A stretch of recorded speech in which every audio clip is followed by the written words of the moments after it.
Today is primer day. What I'm going to be doing is sanding this profile flat. It's had an overnight cure, so it should be fairly powdery. What do I mean by flat? Well, if we just look at the surface of cabinets, you can't really see much except for what contrasts against the white.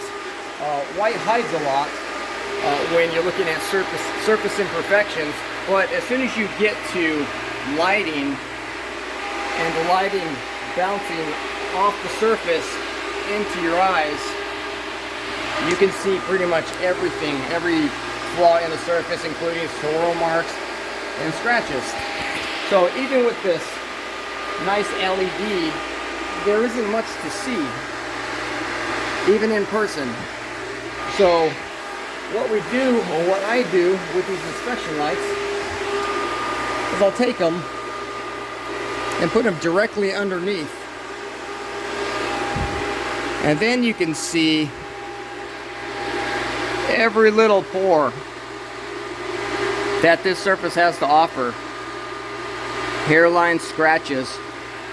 Now, unfortunately, cabinets are not all uniform. They have all kinds of different elevations, ridges, bows, curves. This island is round. A lot of the times these lower parts will be bulged out because of the framework. So really, certain sanders, in my perspective, they work too well as far as cutting the surface. I like the palm sander because I can control the pitches.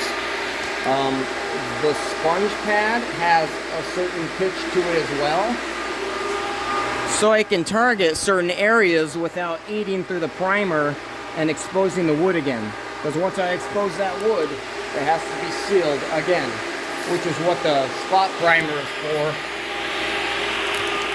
I use this one right now. It's a clear, and basically just seal the wood, and then give it a second quick coat, let that dry, and then sand the wood texture flat, and it pretty much disappears.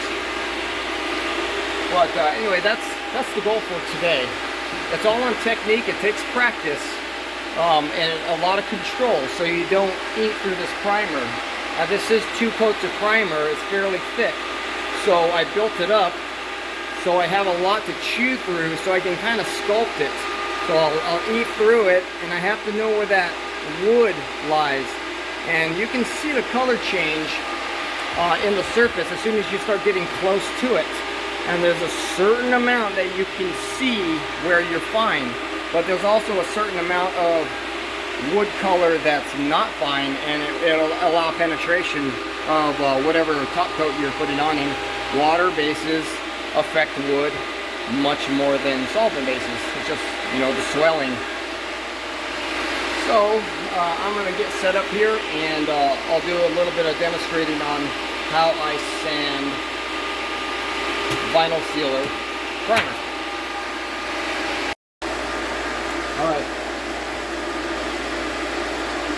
Alright, so we have our light underneath, casting on shadows on the surface. I'm using 400 grit personally. Some people use 320. I wouldn't go any below that because of the scratch details. Usually with water-based polyurethanes like Renner and Malarkey, it takes a minimum of 2 coats for the scratches to go away. Some cases 3, but usually 2. So I'm going to sand this profile flat.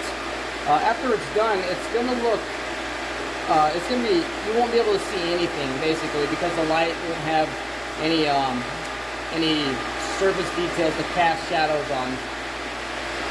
So I'll just do this section here. And let's look at it just before I sand. You see, a little bit heavy there. Orange peel texture here. All that is going to go away. What's not going to go away is this line and this line. What I do with that is I fill it with a certain caulking that I use, and it's a premium, but it has a really low tendency of fracturing when it dries. So basically, I'll push it in there, I'll let that dry like a glue, and then I'll use a Bondo glazing over these cracks so they basically disappear, and they'll look like this one. How there's nothing there. Or that one. Yeah, it takes a little bit of time, but that's the name of the game. Alright, let me get this set up here. And I'll get the sanding.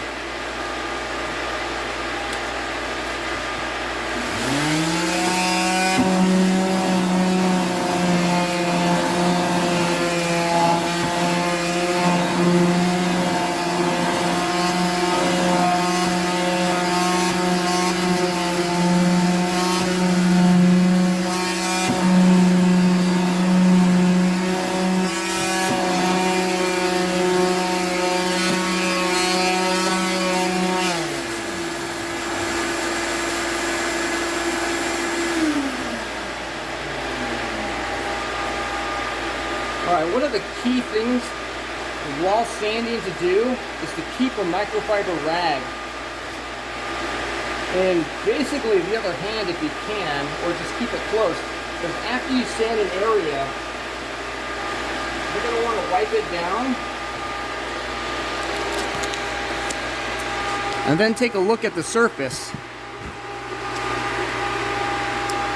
Kind of similar to, if you've ever seen a tattoo artist, it's similar to what they do. So I'll do this with one hand so you can kind of see. It's almost there already, but you can see in this corner here, there's a little bit of texture right in the center here.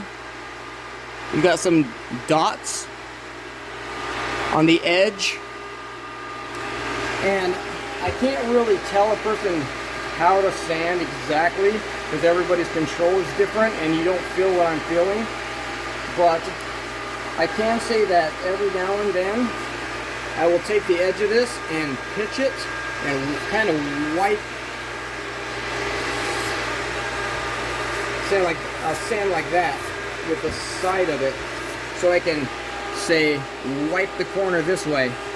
That way I'm not burning through it.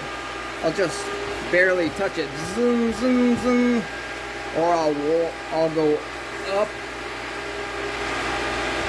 one of these just to go up, wipe it, wipe it, wipe it until it's absolutely smooth. So that technique has helped a lot. You don't need a lot of pressure.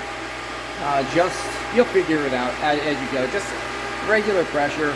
Don't force it down.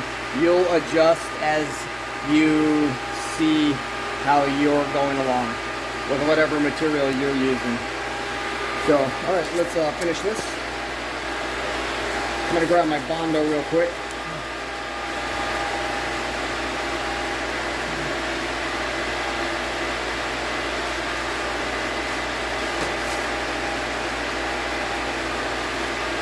Alright, Bondo glazing and a plastic razor. You can get these online, Amazon.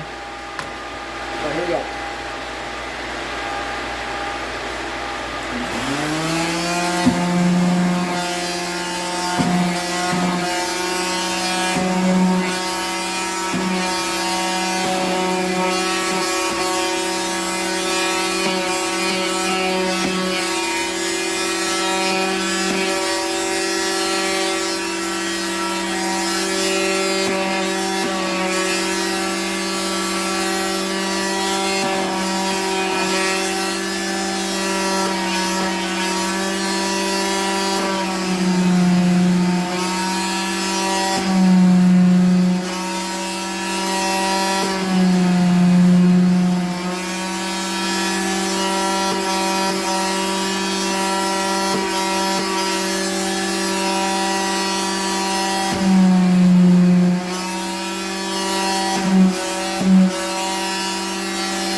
depending on what your expectations are,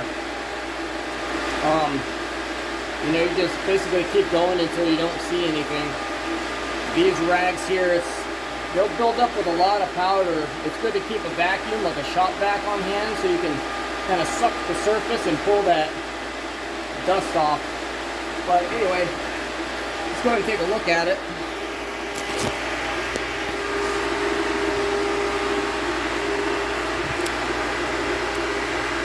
See, there's some discoloration from the sandpaper itself, but as far as texture goes, let's see if you can see the difference. So this is sanded. Right here.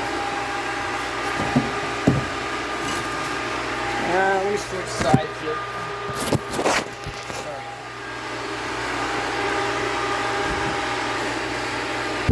So they're sanded, and now you can see the texture right there.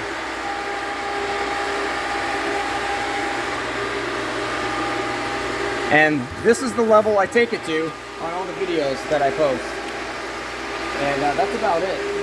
As far as these little holes, you don't sand those away. They won't go away. You have to fill them with Bondo. So just keep those out of your mind. These little edges here, I do by hand. I'll just take a folded over piece of sandpaper and sand the sides. And then at the very, very end, I will wipe everything with a microfiber and apply my first coat. So you do the same thing with all cabinet boxes. Same with these. You need to shine a light down the side so you can see everything, and just sand it until everything's gone away. And you can do it by hand, but just be careful because your pressure is at the tips, usually. And you can cause little deformations that make it look wavery if light reflects off of it. So a sanding block at a 320 or 400 grit is probably the best.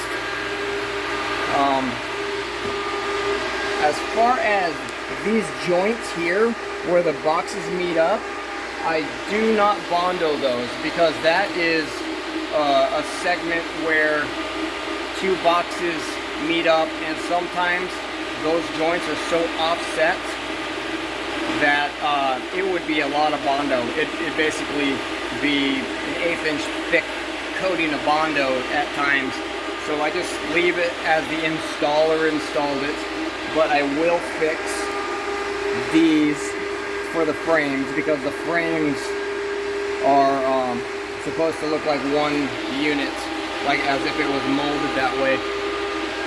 But no, I do not do joints. I do make the black lines go away, but as far as the seam goes, they'll always be there. And if you do a glazing or an antiquing, those seams can really play into the effect. Yeah, that's about it. One more thing to add is crown molding. When doing crown molding, I don't recommend using a palm sander. It's really hard to control with the round contours. You can do some parts by hand, but if you really want to make quick work of it, I recommend picking up some type of a sponge sander. They come with standard paper that has Velcro on the back, so you can use paper sand material or sponge abrasives. They come with different densities and thicknesses. This is kind of a higher density. This is a thinner version. And this is a low density. And they just have different properties about the sponge. They have different grits. This one I use medium for removing lacquer. These ones are fine and super fine. Fine removes your primer a little bit faster than super fine. They both work exactly the same when you're applying finish coat though. It takes a minimum of 2 coats. So I like to use these firmer ones because they don't wrap quite as easily as this would. around sharp little details, and these can really burn those edges, whereas this you can set it right on a squared corner and just sand it nicely until this wears down and becomes detached. So it's got its limits. But anyway, this particular manufacturer is Surf Prep. If you can read it backwards, this is the electric ray. It's a 3x4. It's actually a genius design. It's so much easier to use than a standard palm sander, but it's not quite as fast as a regular palm sander like a DeWalt. But it's definitely a valuable tool that I've learned. So that's a little tip. So I'll see you next time.